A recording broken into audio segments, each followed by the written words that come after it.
નમસ્કાર દોસ્તો, નિર્મા સ્પેશિયલમાં પંકજ સાધુ તમારું સ્વાગત કરું છું. મિત્રો, છેલ્લા 2-3 મહિનાથી તમે જોયું હશે કે અમરેલીમાં ભેળસેળવાળું દૂધ પકડાય છે, સુરતમાં ડુપ્લિકેટ ઘી પકડાય છે. અરે આ શું છે ભાઈ? બરફી ડુપ્લિકેટ આવતી હતી, પનીર ડુપ્લિકેટ આવતું હતું, ઘી ડુપ્લિકેટ આવે છે, દૂધ ડુપ્લિકેટ. લોકોના આરોગ્યની સાથે કેટલા ભયંકર છેડા થઈ રહ્યા છે. અને એ ભેળસેળ કરનારને સરકારના કાયદાઓનો જરાય ભય નથી. બિનદાસ ભેળસેળ કરો, શું થવાનું છે? મને લાગે છે કે આની જે કાયદાની જોગવાઈઓ છે ને એ નબળી પડે છે. કારણ કે લોકોના આરોગ્યની સાથે હાનિ, કિડની ફેલ થઈ જાય, કેટલાય વર્ષ સુધી દવાખાનામાં માણસ જતો રહે, એના જાનમાલને નુકસાન થાય એ હદ સુધી ભેળસેળ કરનારાઓ આ ભેળસેળ કરે છે. એવા તબક્કે આપણે વકીલ સાહેબને પૂછીએ કે ભેળસેળ વિરોધી કાયદામાં એવી તો કઈ સજાઓ છે કે જેની હવે બીકત નથી રહી? કોઈ સેમ્પલ લઈ જાય સરકારી અધિકારી તો લોકોને ડર નથી, પકડાઈ જાય તોય ડર નથી, છૂટી જતા હશે વહેલા. જોગવાઈ હશે, કંઈક નબળા પાના હશે. આવો નબળા પાસાઓની ચર્ચા વકીલ સાહેબ જોડે કરીએ કે આ સજાઓમાં શું એવું છે કે જેનો ડર નથી રહ્યો અને કેવી ઉગ્ર બનવી જોઈએ.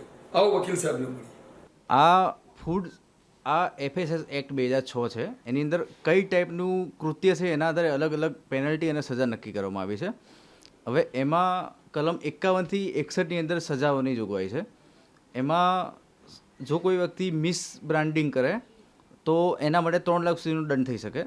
મિસ બ્રાન્ડેડ કરતી કોઈ પણ વસ્તુ વેચે, સંગ્રહખોરી કરે, બનાવટ કરે, બનાવે તો એના માટે 3 લાખ સુધીની એને પેનલ્ટી થઈ શકે છે. પછી સબસ્ટાન્ડર્ડ વસ્તુ કોઈ વ્યક્તિ દાખલા તરીકે વેચે, બનાવે, સંગ્રહ કરે તો એના માટે 5 લાખ સુધીની પેનલ્ટી થઈ શકે છે. પછી કોઈ વ્યક્તિ મિસલીડિંગ એડવર્ટાઇઝ કરે, જેમ કે કોઈ વસ્તુ બી ગ્રેડની હોય પણ એને જે વસ્તુ હોય એના કરતાં વધારે સારી રીતે બ્રાન્ડિંગ કરે કે અલગ રીતે બ્રાન્ડિંગ કરે, મિસ બ્રાન્ડિંગ એને કહી શકાય, જે ઘણા બધા દાખલાઓ ગ્રાહકોને ધ્યાનમાં જ હોય છે અત્યારે. તો એના માટે 10 લાખ સુધીની દંડની સજા થઈ શકે છે. પછી જેમ કે કોઈ અનવોન્ટેડ પદાર્થ કોઈ વસ્તુમાં એડ કરે તો એના માટે 1 લાખ સુધીની સજા થઈ શકે છે. એ રીતે બધી અલગ અલગ નક્કી કરવામાં આવી છે સજા. એના માટે જે વસ્તુ જાનના માટે જોખમી હોય એ અનસેફ ફૂડ કહેવાય. એના સિવાયની જે સજાઓ છે એ બહુ લિબરલ છે, ફક્ત દંડમાં જ પતી જાય એ ટાઈપની હોય છે. એટલે એના કારણે આ લોકોને થોડું ફાવતું જડી જાય છે અને એના એક ધંધાનો એક એક્સપેન્સ તરીકે આના દંડને ગણી શકે એ ટાઈપનો કાયદો છે. અત્યારે આપણે જોઈએ જ છીએ કેટલું બધું ભેળસેળ ચાલે છે. નાના મરચાં, રઈથી લઈને દૂધ, પનીર બધામાં ભેળસેળ ચાલી જ રહી છે.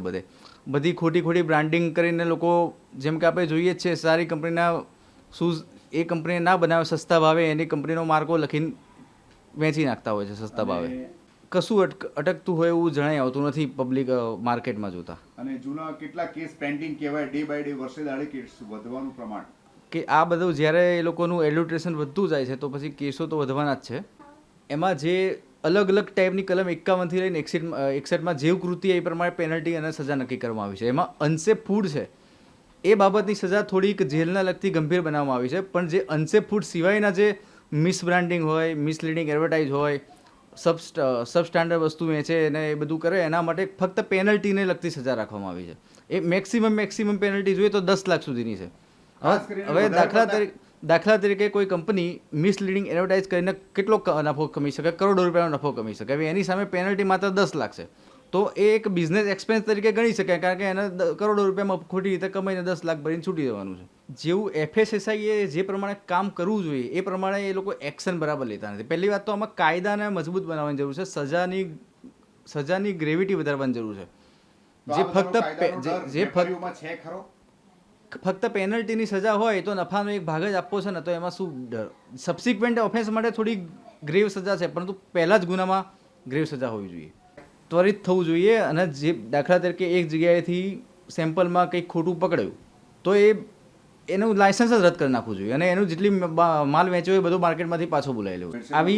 આવા ભેળસેળો એફએસએસઆઈના ધ્યાનમાં આવે છે, એ લોકો કાર્યવાહી કરે પણ છે, તો પણ છડે ચોક માર્કેટમાં ખૂબ જ ચાલી રહ્યું છે ભેળસેળ. હા, એવું કહી શકાય. એફએસએસઆઈના એક્શન પણ થોડા સુધારવાની જરૂર છે એમણે, અને થોડું કડક અમલવારી કાયદાની કરવાની જરૂર છે અને કાયદાને પણ કડક બનાવવાની જરૂર છે. હવે અનસેફ ફૂડ બાબતે સજાની જોગવાઈની વાત કરીએ તો એફએસએસ એક્ટ 2006માં અનસેફ ફૂડ માટે થોડી ગંભીર સજાઓની જોગવાઈ છે. એમાં દંડ ઉપરાંત થોડી જેલની પનિશમેન્ટ થાય એવી જોગવાઈ છે. હવે દાખલા તરીકે કોઈ વ્યક્તિ અનસેફ ફૂડ બનાવે છે, એની આયાત કરે છે, સંગ્રહ કરે છે, વેચાણ કરે છે, તો આ સંજોગમાં એવું કરનાર વ્યક્તિને જો કોઈ એ અનસેફ ફૂડ કોઈ વ્યક્તિ કન્ઝમ્પશન નથી કરતું કે કોઈને એની જાનહાનિ નથી થતી, એવા સંજોગમાં 6 મહિના સુધીની સજાની જોગવાઈ છે, અથવા તો એની સાથે જ 1 લાખ દંડ પણ થઈ શકે છે. અને જો દાખલા તરીકે અનસેફ ફૂડના કારણે કોઈ વ્યક્તિને જાનહાનિ થાય છે, તો એમાં 2 સંજોગ જોવામાં આવે કે જાનહાનિ ગ્રેવ છે કે ઓછી ગ્રેવ છે. જો ગ્રેવ ના હોય એ પ્રકારની જાનહાનિ થાય તો એ સંજોગમાં 1 વર્ષ સુધીની કેદની જોગવાઈ છે, અને એની સાથે જ 3 લાખ સુધીનો દંડ પણ થઈ શકે છે. હવે દાખલા તરીકે ગ્રેવ હોય એ પ્રકારની કોઈને જાનહાનિ થાય છે આવું અનસેફ ફૂડના કન્ઝમ્પશનને કારણે, તો એ સંજોગમાં પછી સજા વધે, દંડ પણ વધે, અને એવા કિસ્સામાં 6 વર્ષ સુધીની સજાની જોગવાઈ છે અને 5 લાખ સુધીનો દંડ થઈ શકે છે.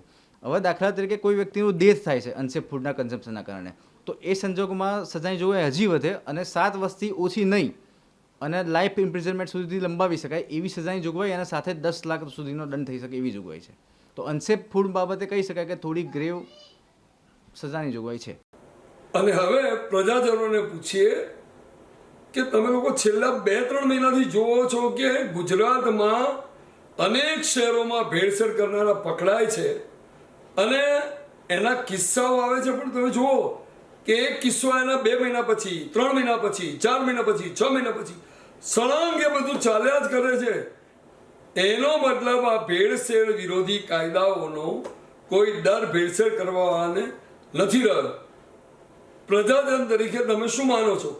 આ લોકો જે રમત કરી રહ્યા છે, તમને જે યુરિયા ખાતરનું દૂધ પીવડાવે છે, આ લોકોની સામે દેશદ્રોહ, આજીવન જેલ કે મૃત્યુ નિપજાવનારી આ ભેળસેળ છે, તો ઉગ્ર સજાઓ કેવી થઈ શકે? કઈ બદલાવ સજાઓમાં લાવવો જોઈએ? તમારું શું કહેવું છે પ્રજાજન તરીકે? નિર્માણ ટીવીના તરફથી જે આ મુદ્દો લેવામાં આવ્યો છે એ અગત્યનો મુદ્દો છે. ભેળસેળ જે દૂધ દહીંમાં થાય છે, દૂધના પનીરમાં, મસાલામાં, આ બધી જે સેહતના બાબતમાં બહુ તકલીફવાળું કામ છે અને આ આરોગ્ય સાથે મોટી છેડછાડ છે.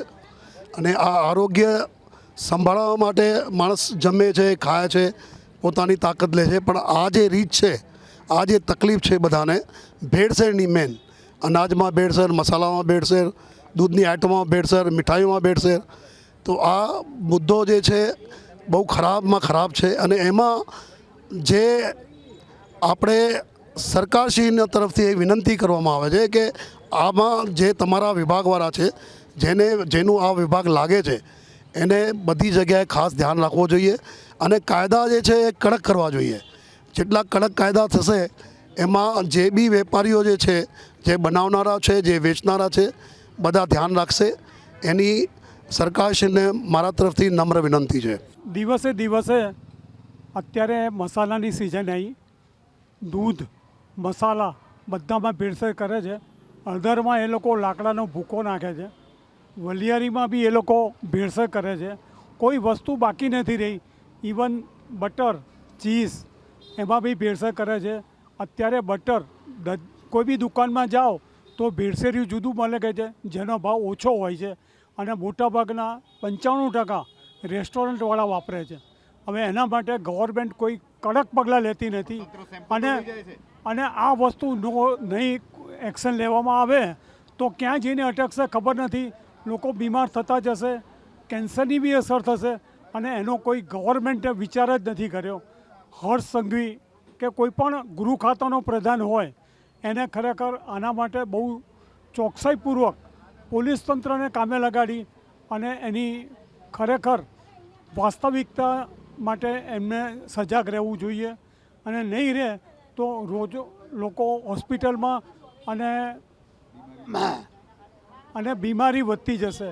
બીજી વસ્તુ, અત્યારે ગરમીની સિઝન ચાલે છે અને મસાલાની સિઝન ચાલે છે. મસાલામાં બી તમે મરચું, ખાંડ, અન્ય ગરમ મસાલા બધામાં બી ભેળસેળ થાય છે. સિવાય કે જે ગણેશ મસાલા કે જે મસાલા છે એ લોકો કદાચ નહીં વાપરતા હોય, પણ એમનો બી એ લોકો બનાવટ કરી અને દુરુપયોગ કરી અને એના પેકિંગ ડુપ્લિકેટ બનાવી અને કરે છે. તંત્ર અને પગલાં લેવાય છે. તંત્ર સેમ્પલ લઈ જાય છે. ધારો કે આપણા દશેરાના દિવસે લઈ જાય જલેબી ને ફાફડાનું, અને એનું રિઝલ્ટ તમને મહિના પછી મળે દિવાળી પર, તો એવો કેવો ન્યાય? અને એવી તમારી કેવી લેબોરેટરી કે જે તમને રિઝલ્ટ મહિના પછી આપે? માણસ મરી જાય પછી એનો રિઝલ્ટ આવવાનો અર્થ ખરો? ખરેખર ગવર્મેન્ટે આના માટે તમને બીજે દિવસે અથવા 12 કલાકની અંદર, હું તો કહું છું 12 કલાકની અંદર રિઝલ્ટ આવે એવી કોઈ લેબોરેટરી સ્થાપી શકાય નહીં. અને એનું કોઈ રિઝલ્ટ તમે એના પર એક્શન લઈ શકો એવું કોઈ લેવામાં આવતું નથી. આ અંગે ગવર્મેન્ટના કાયદા બી છે, પણ એનો અમલ કોઈ કરતું નથી. પોલીસ ખાતુંથી માંડી અને બધા અત્યારે પૈસા કમાવામાં પડ્યા છે અને લાંચથી બધી વસ્તુ ચાલે છે. ઇવન તમારું ચીઝ કેટલી જગ્યાએ મળે છે, અને સફેદ બટર ચીઝ જેને એમ કહેવાય કે 95% રેસ્ટોરન્ટવાળા વાપરે છે, જે અડધા ભાવથી મળે છે. લોકો 400 રૂપિયાનું 500 રૂપિયાનું ઓરિજિનલ લાવે છે, ત્યાં 200-250 રૂપિયા મળે છે. ગવર્મેન્ટ પગલાં નહીં લે તો આ વસ્તુ ક્યાં જઈને અટકશે કંઈ ખબર પડતી નથી. અને સજા માટે ગવર્મેન્ટ કશું બહાર જ નથી પાડતી, એટલે ગવર્મેન્ટ એની અંદર ભળેલી હોય એવું લાગે છે. કહેવત છે યથા રાજા તથા પ્રજા, જેવો અન્ન એવો ઓડકાર. આજની તારીખમાં તબિયતમાં આજની તારીખમાં લોકો જોડે તબિયત જોડે પ્રોપર રીતે એકદમ સ્માર્ટ રીતે ખિલવાડ થઈ રહ્યું છે. પબ્લિકને ખબર પડતી નથી. ડૉક્ટર કહે છે સેહત માટે તમે આ ખાઓ, ને એની જગ્યાએ પ્રોડક્ટ જ્યાં બી થાય છે એ લોકો એટલી બધી એક્સપાયરી ડેટવાળી વસ્તુઓને ભેળસેળ કરી, સ્માર્ટ રંગો કરી, લોકોને લાલ કલર મરચાંની અંદર એવી રીતે નાખે છે કે લોકોને ખબર ના પડે. ધાણાની અંદર, ધાણાજીરું બધાની અંદર તમને ખબર ના પડે અને સેહત બગડે. આજની તારીખમાં પહેલાં કરતાં તમે જો તો બીમારીનું ધોરણ વધી ગયું છે ને લોકો થોડા પોતાના સ્વાર્થ લાભ ખાતર એ લોકો માણસોની તબિયત સાથે એટલું બધું કે દવાખાનાઓમાં તમે પુષ્કળ લાઈન જો, નાની ઉંમરમાં કેન્સર, છોકરીઓનું નાની ઉંમરમાં હોર્મોન્સમાં પ્રોબ્લેમ, એ બધા એવા પ્રોબ્લેમ છે જે લોકો કહી નથી શકતા. વજન ઉચકાવવાની શક્તિ નથી રહેતી, કારણ કે સરકારની જે જોગવાઈઓ છે એની અંદર સેમ્પલ લઈ જાય છે, પણ એની અંદર પ્રોપર કોઈ બી કાર્યવાહી પબ્લિકને ક્યાં ખબર પડે છે? પબ્લિક પાસે એ લોકોને બીજા મુદ્દામાં જ ભટકાવી નાખે છે ને અંદર એવું બધું આપણે શું કહીએ કે તંત્રની અંદર બધા એમને વ્યવસ્થિત ગોઠવેલા છે. કયો સેમ્પલ ક્યારે લેવો એમને ખબર છે, એને પાસ કરવું ના કરવું બધા વહીવટમાં પતી જાય છે. સમય સંજોગોને પબ્લિકને ખબર જ નથી પડતી કે અમે શું કરી રહ્યા છીએ. આ લોકો જે પ્રમાણે બનાવે છે ભેળસેળવાળું, એ લોકોને એવી સજા થવી જોઈએ કે એ જે બનાવે છે ને એનું એ જ લોકોને જ ખવડાવવું જોઈએ, એટલે એમને પણ ખબર પડે કે હેલ્થમાં શું થાય છે એમ. અને અત્યારનું જે જનરેશન છે, નાના બાળકોના શરીર સાથે કેવા ચેડા થાય છે અત્યારે. પહેલાં તો ભારત દેશમાં આપણે બધું જાતે ખાણવા બેસતા હતા, મીઠું મરચું ને બધું જાતે ખાણવા આપણે બેસતા હતા. એ વખતે લાકડાની વેર પણ મરચામાં નથી આવતી. અને અત્યારે આપણે જોવા જઈએ તો તૈયાર આપણે મરચું લેવા જઈએ તો મરી મસાલામાં નાખીએ છીએ તો ઉપર તરે છે, એટલે ખબર પડે કે આ લાકડાની વેર આવી જાય છે એમ મરચામાં. અને મીઠાઈ ફરસાણમાં પણ એ લોકો નકલી માવો ને માવો એવી રીતના વાપરે છે, માવા ને બધું કે એક્સપાયર ડેટ થઈ ગઈ હોય, અથવા તો પછી એવું વાપરતા હોય કે ભાઈ એનાથી ફૂડ પોઈઝન થઈ જતું હોય, અને નાના બાળકોને એમાં વધારે અસર પડે છે. એટલે આપણે એ પ્રમાણે જોવા જઈએ તો પછી એ લોકોને આખી સાંકળ હોય છે. ભલે એ લોકો પેલા ફૂડ વાળા આવતા હોય, ચેકિંગ કરતા હોય, એ લોકો ખાલી ટીવીમાં બતાવે છે કે આ લોકો ચેકિંગ કરીને જતા રહે. એટલે આપણને એવું લાગે છે પબ્લિકને કે ભાઈ આ લોકો બી હેલ્થ વાઇઝ આ લોકો બી ધ્યાન આપે છે એમ સ્વાસ્થ્ય માટે, અને એ લોકોને બી સજા કરે છે કે નથી કરતા એ આપણને નથી બતાવતા, પણ ફૂડ ચેકિંગ કરવા જાય છે એ આપણને ટીવીમાં બતાવે છે. સૌથી પહેલાં તો હું તમને એક વસ્તુ કહું કે જેટલા ગુનેગાર દુકાનવાળા છે એના કરતાં થોડા ઘણા અમે બી ગુનેગાર છે. અમે સસ્તી પ્રાઇસમાં જે ઓછો હોય એના માટે અમે એ બાજુ લાંબાઈએ છીએ. અમારે બી કોઈ સારી ગુણવત્તાનો માલ જ્યાંથી મળતો હોય એ જોવું જોઈએ. મેં આ પોતે મારું પર્સનલ અનુભવ બોલે છે, કેમ કે હું નામ નથી દેતી, પણ મેં પોતે કોર્પોરેશનના એવા એક પર્સનને હું પર્સનલી ઓળખું છું કે લોનની દાળ છે એ ફરસાણમાં મિક્સ થાય છે. દૂધ છે એમાં કલર્સ ને એ બધું છે, એનાથી તમને ચામડીના રોગ, પછી હાર્ટના બીપી છે એ બધા, સોરાઇસિસ આ બધું થતું હોય છે. ત્રીજી વસ્તુ કે હલકી ગુણવત્તાના ઘઉં એ બેકરીમાં યુઝ થાય છે, એ જે બેકરીની ફૂડ જે બિસ્કિટો ને એ બધું બને છે એનાથી બી નુકસાન થાય છે. એક વસ્તુ મારે 100% કહેવાની કે લાકડાના વેર હોય કે કલર્સ હોય કે કાળા મરી છે, એમાં પપૈયાના બીઓ છે, આ બધી વસ્તુ જે મિક્સ થાય છે એના હિસાબે આપણને સારી વસ્તુ મળતી નથી. એ વસ્તુ તો સાચી છે, પણ અમારા પૈસા એટલા દીધા પછી બી અમને એનો ફાયદો નથી. એટલે અમારે એ વસ્તુનું ચોક્કસ ધ્યાન રાખવું જોઈએ. પ્લસ બીજી વસ્તુ કે જ્યારે બી આ વસ્તુમાં કોઈ સારા પર્સન, કોર્પોરેશનના કોઈ સારા ઓનેસ્ટ અધિકારી જો કરે તો એને છેલ્લે સુધી પહોંચવાની, અને જેમ ફાસ્ટ ટ્રેક ઉપર આજકાલ કેસ ચાલે છે એ રીતનું આમાં બી એવું હોવું જોઈએ કે ફાસ્ટ ડિવિઝન. ભેળસેળ છે ને મારું માનવું છે કે નાના પાયાથી લઈને મોટે સુધી થતી જ હોય છે, અને સજા તો 100% મળવી જોઈએ. અને સજા મળવી એ એવી હોવી જોઈએ કે એક જેમ આપણે દુબઈમાં જોઈએ કે બહારની રાજ્યોમાં કે બહારની જગ્યાએ યુએઈમાં જોઈએ છે કેટલી આકરી સજા હોય છે ને કે એ લોકો ફરી એ ગુનો કરતાં વિચારે છે કે આ ગુનો ખરેખર ના કરાય. જેમ આપણે એમનું જ ખાવાનું બનેલું આપણે એમને એમના છોકરાઓને ખવડાવો તો એ માનશે નહીં માને. તો સજા એવી હોવી જોઈએ. પનીરમાં ભેળસેળ, દૂધમાં ભેળસેળ, શાકભાજી ફ્રૂટમાં એટલા બધા પેસ્ટિસાઇડ્સ હોય છે કે ક્યાંથી શું ખરીદવું. મસાલા લો તો મસાલામાં ભેળસેળ. એક ગુણવત્તા માર્ક બનાવો, અને આગ્રહ રાખીએ આપણે લેડીઝ થઈને કે એ ગુણવત્તા માર્કવાળી જ વસ્તુ ખરીદીએ. સસ્તું છે, સારું છે એવું નથી હોતું, તો એ સિદ્ધાંત ખોટો કરો. આપણે એક લેવલ બનાવીએ કે જેમ દરેક વસ્તુના ભાવ ફિક્સ કરીએ છીએ એમ મરચાંના, હળદરના, મસાલાના ભાવ ફિક્સ કરીએ, ગુણવત્તા ફિક્સ કરીએ, અને આગ્રહ એવો છે કે એ જ વસ્તુ આપણે પણ ખરીદીએ. તમે અવારનવાર જોતા હશો કે સાંભળતા હશો કે 12 વર્ષ બાળકને કેન્સર થયું, 30 વર્ષ બાળકને એટેક આવ્યો, 5 વર્ષ બાળકને કેન્સર થયું. આ બધું જે બી થાય છે એક ખાદ્ય પદાર્થના લીધે થાય છે, જે એમાં મિક્સિંગ થાય છે, જે અમુક એક નાની રકમ માટે લોકોના જીવથી રમે છે. એમને એ ખબર નહીં પડતી કે આ ભેળસેળ કરવાથી સામેવાળા પક્ષને કે સામેવાળી વ્યક્તિને શું અસર થશે. અને હવે તમારા સુધી મસાલા, મીઠાઈ, કરિયાણું, ભેળસેળ વાળું જ્યાંથી તમને મળે છે એ વેપારીઓને પૂછ્યા કે આમાં એમનો કેટલો દોષ અને એ શું માને છે.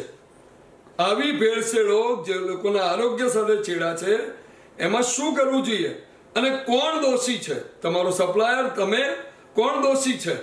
આવો વેપારીઓને પૂછીએ. વેપારી તરીકે આ રેડ પાડવામાં આવે છે આ ભેળસેળ તરીકે, એ અમુક લોકો જે ભેળસેળ કરતા પણ હોય, નહીં કરતા એમ નહીં, એ લોકો રેડ પાડે એ સાચી છે, પણ એમની છબીના લીધે બધા ખરડાય છે, બધા વેપારીઓ ઉપર અસર પડે છે. અમારી જોડેથી 35 વર્ષથી સેમ્પલ લઈ પણ જાય છે, એ લોકો બધું ચેક પણ કરે છે, અને આજ દિવસ સુધી અમારી પેઢીમાં આવું બન્યું નથી. વેપારી દોષી ગણી શકાય, કેમ કે ઘૂસખોરી વેપારી જ કરાવતા હોય છે, એ લોકોને પ્રોત્સાહન આપતા હોય છે. તમારો માલ સારો અને સાચો છે તો એવું ના કરવું જોઈએ. તમારે ભલે સેમ્પલ લઈ જતા, ભલે ગમે તે એ લોકો ચેક કરતા, પણ તમારો માલ સાચો અને સારો છે તો તમારે આમાં કોઈ ડરવાની જરૂર નથી. 80% હોય, 20% તો ભાઈ મિક્સ ભેળસેળ આવતા જ હોય વેપારી, એની અંદર વેપારીનું શું વાંક છે. અને વર્ષમાં કેટલી વાર રેડ પડતી હોય છે? ખાસ કરીને દિવાળી, લગ્ન સિઝન, કઈ સિઝનમાં રેડ પડતી હોય છે? તહેવારો ઉપર વધારે પડતા ચેકિંગ તપાસ ચાલતો હોય છે. અને રેડમાં કઈ રીતે પ્રકાર?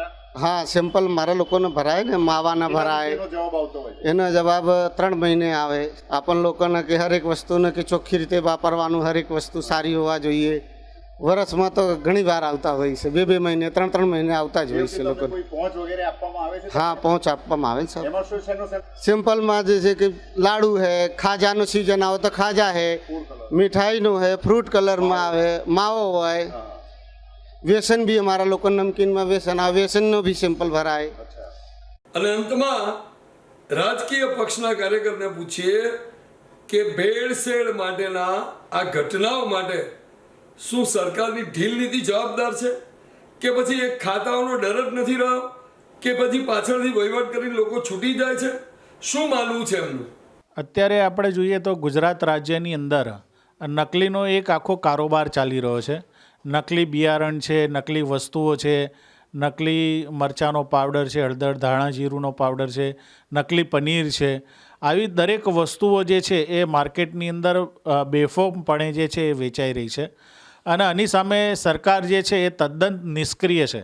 તમે જુઓ કે જે છે કે ખાવા પીવાની વસ્તુઓની અંદર જ્યારે ભેળસેળ થઈ રહેલી છે, બેરોટોક ભેળસેળ થઈ રહેલી છે.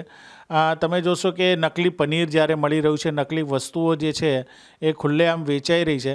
સરકાર દ્વારા ખાલી લીપાપોતી કરવામાં આવે છે. ફૂડ એન્ડ ડ્રગ્સ વિભાગ જે છે કે એ નામ પૂરતા સેમ્પલો લે છે અને એ સેમ્પલોનું પરિણામ બી જે છે ને એ 15 દિવસ પછી આવે છે. ત્યાં સુધીમાં આ નકલીનો કારોબાર અને નકલી વસ્તુઓ જે છે ભેળસેળવાળી છે એ લોકો આરોગી ચૂક્યા હોય છે અને તેમના જે સ્વાસ્થ્ય સાથે ચેડા થઈ ગયેલા હોય છે. અને આની સામે સરકારના જે છે કે કોઈ એવા ખાસ જે છે કદમ છે નહીં. તમે જોશો કે હમણાં જ જે છે કે જીરું જે છે એનું નકલી જે છે આખું ઉત્પાદન થયેલું હતું ઊંઝા ખાતે, અને તેની સામે બી વેપારી સામે કોઈ બી જાતના કડક પગલાં લેવામાં આવ્યા નહીં. ત્યારબાદ રાજકોટમાં જે છે કે તમે જોશો કે નકલી પનીર જે છે એ પકડવામાં આવ્યું. ત્યારબાદ સુરતની અંદર નકલી ભેળસેળવાળા જે છે કે મરચાંના પાવડર અને અન્ય મસાલાઓ જે છે એ પકડાયા. પરંતુ આપણો કાયદો જે છે કે કાયદાની અંદર જે છે કે આવા જે વેપારીઓ જે છે કે નકલીનો કારોબાર કરે છે તેની સામે કોઈ ખાસ જોગવાઈ નથી. તમે જોશો કે એ વસ્તુઓ જે છે કે એ નકલી જાહેર થાય તો માંડ તમે 5 થી 10 હજાર રૂપિયાનો દંડ એ વેપારી પાસેથી વસૂલી અને ફૂડ એન્ડ ડ્રગ્સ વિભાગ એને છે ધંધો ચાલુ કરવાનું લાયસન્સ આપી દે છે. અને આપણા કાયદાની અંદર બી એવી જોગવાઈ છે કે એ જે છે કે 3 થી વધારે વાર પકડાય ત્યારબાદ જ તેને 1 વર્ષથી 3 વર્ષ સુધીની કાયદાકીય જેલની જોગવાઈ છે. પરંતુ તમે જોશો કે છેલ્લા 15 થી 20 વર્ષના ઇતિહાસની અંદર કોઈ બી વેપારીને જેલની સજા થઈ નથી. તે મામૂલી જે છે કે 5 કે 10 હજાર રૂપિયાનો દંડ ભરી અને છટકી જાય છે અને ફરીથી જે આ નકલીનો કારોબાર જે છે કરવા લાગે છે. એટલે ક્યાંક ને ક્યાંક પ્રજા જે છે કે તેને જે બેવકૂફ બનાવવાનું કામ જે છે કે આ નકલીનો કારોબાર કરી રહ્યું છે. આજે દરેક વસ્તુઓ જે છે નકલી મળી રહી છે અને પેકિંગમાં જ્યારે વસ્તુઓ હોય એ ખોલે ત્યારબાદ જ ગ્રાહકને ખબર પડે છે કે આ વસ્તુ નકલી છે કે અસલી છે કે ડુપ્લિકેટ છે. પરંતુ સીલ તૂટી ગયા પછી જ્યારે કંપની હાથ ઊંચા કરી દે છે, ફૂડ એન્ડ ડ્રગ્સ વિભાગ અને વેપારી હાથ ઊંચા કરી દે છે કે હવે સીલ તૂટી ગયું છે, તેથી આ જે પેકેટ જે છે એની કોઈ વેલ્યુ થતી નથી. એટલે આ રીતે જ્યારે ને ત્યારે જે છે કે ગ્રાહક જે છે એ પોતે જ જે છે કે એ આનો જે છે કે ભોગ બની રહેલું છે. અને ચોક્કસપણે ગુજરાત સરકારની અંદર આવા કોઈ બી કડક કાયદાઓ રહ્યા નથી. એના લીધે દિન પ્રતિદિન આ નકલીનો જે કારોબાર છે આપણે અત્યારે જોઈ રહ્યા છે કે નકલી દરેક વસ્તુઓ જે છે કે એની સાથે સંલગ્ન બી કરી શકીએ કે નકલી પીઆઈ છે, નકલી ભેળસેળવાળી વસ્તુઓ છે, નકલી સરકારી કચેરીઓ છે. એની સાથે અત્યારે તમે જોશો કે બેફામપણે અત્યારે જ્યારે મરચાંની સિઝન બી છે, હળદર ધાણા જીરુંની સિઝન છે, ત્યારે ખુલ્લા મેદાનોની અંદર અત્યારે ધૂળયુક્ત જે પદાર્થોવાળા આ જે છે કે ખુલ્લા મસાલાઓ બેફામપણે વેચાઈ રહ્યા છે. અને પોલીસ અને ફૂડ એન્ડ ડ્રગ્સ વિભાગ ખાલી હપ્તાખોરી કરીને હપ્તા જેમની પાસેથી લઈ અને આ જે છે કે વેચાણ કરવા દે છે, જેના લીધે પ્રજાને જે છે કે આ નકલી વસ્તુઓ ખાવી પડી રહી છે. સૌપ્રથમ તો ભેળસેળ માટે અવેરનેસ કાર્યક્રમો કરવા જોઈએ. સાથે સાથે સરકારની જવાબદારી બને છે કે સમાજની અંદર તાલુકા, જિલ્લા, ગામડાઓની અંદર જ્યાં જ્યાં ખાદ્ય પદાર્થોની અંદર ભેળસેળ થતી હોય એ જગ્યાએ પબ્લિકની ફરિયાદના અનુસંધાને ત્યાં જઈને તેના પર એક્શન લેવા જોઈએ તો એ ભેળસેળ થતી અટકે અને એનાથી કોઈ પણ માનવીના આરોગ્ય સાથે ચેડા થાય નહીં. હવે વાત કરીએ આપણે ભેળસેળની, તો ભેળસેળ દરેક વસ્તુની અંદર ભેળસેળ હોય. આજે તમે ખાવાની કોઈ વાત લો તો ખાવાની અંદર ખાદ્ય પદાર્થોમાં ભેળસેળ આવે છે, જે પેકિંગવાળા પડીકાઓ આવે છે એમાં ભેળસેળ હોય છે, પછી ખુલ્લા પદાર્થો છે એમાં પણ ભેળસેળ જોવા મળે છે. હવે સરકાર, હું ધારો કે આજે અમદાવાદથી બોલું છું એટલે અમદાવાદનું એક એક્ઝામ્પલ લઈએ કે અમદાવાદ મ્યુનિસિપલ કોર્પોરેશનની અંદર જે આરોગ્ય વિભાગ છે કે જે મજૂરગામ ગીતા મંદિર પાસે એસટી બસ સ્ટેન્ડ પાસે આરોગ્ય ભવન આવ્યું છે. એ આરોગ્ય ભવનની અંદર જે લોકો આ વિભાગમાં કામ કરતા હોય તેમને ફૂડ સેફ્ટી ઓફિસર કહેવાય છે, FSO, અને એમના ઉપર એક ડેઝિગ્નેટેડ ઓફિસર હોય છે જેને ડેપ્યુટી હેલ્થ ઓફિસર અથવા ડેઝિગ્નેટેડ ઓફિસર કહી શકાય. હવે જે ભેળસેળ કરવામાં આવે છે એમાં પણ બે વસ્તુ હોય છે. એક સબસ્ટાન્ડર્ડનો મતલબ એવું થાય છે કે ભાઈ ફૂડ સેફ્ટી એક્ટ અનુસંધાને દરેક ખાદ્ય પદાર્થનું એક સ્ટાન્ડર્ડ નક્કી કરવામાં આવ્યું હોય છે અને એ સ્ટાન્ડર્ડથી ઓછું આવે તો એ સબસ્ટાન્ડર્ડ એક્ટ મુજબ એની સામે ફરિયાદ થઈ શકે અને એક્ઝિક્યુટિંગ ઓફિસર પાસે એનો કેસ ચાલતો હોય છે કે એ ફરિયાદ લે અને 5 લાખ રૂપિયા સુધીની એના દંડની જોગવાઈ છે.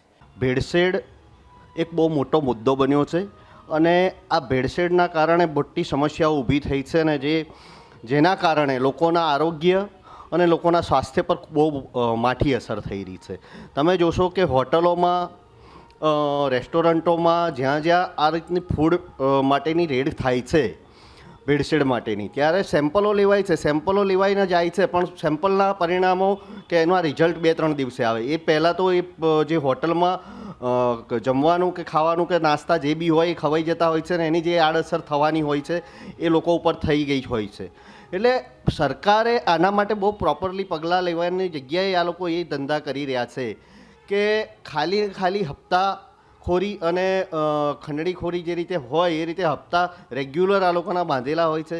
તમે જોશો કે લગ્નની સિઝન હોય ત્યારે કેટરર્સો પર રેડ પડે કે હોટલોમાં કે એમાં તેમાં, પણ તમે પર્ટિક્યુલર અમુક સિઝન પૂરતી કે પૈસા ખાવા માટેની રેડો કરતા હોય એવું ક્યાંક ને ક્યાંક લાગે છે.